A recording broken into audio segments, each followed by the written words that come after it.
Hi, I'm Willie Bryson from Let's Go Fishing. This is just a short video of how I fish with a weighted nymph. Here's a great shot of the river with several different structures. On the right, you have a fast flowing run with lots of oxygenated water, stirring up all the larvae and bugs off the bottom, pushing them downriver. Below the run, you have some large boulders that create seams and slower areas where fish will sit waiting for food to come to them. Below the boulders, you have a deeper pool at the bottom right.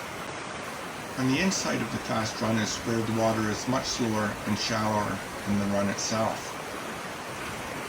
If you can imagine standing in the bottom left corner, you take a minute to observe these different areas to determine how you want to fish it.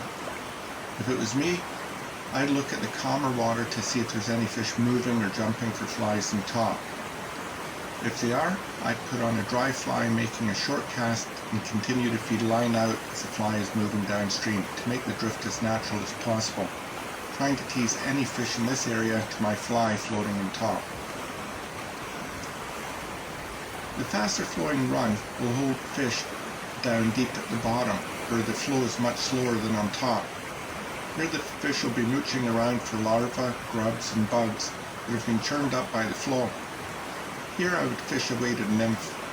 I want the nymph to sink as quickly as possible to the bottom, imitating the real nymphs that are caught in a faster flow.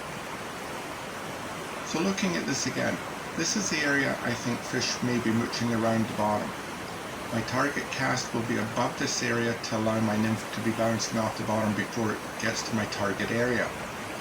So I'm going to cast up here, aiming at this spot, which would be in a straight line for my fly rod.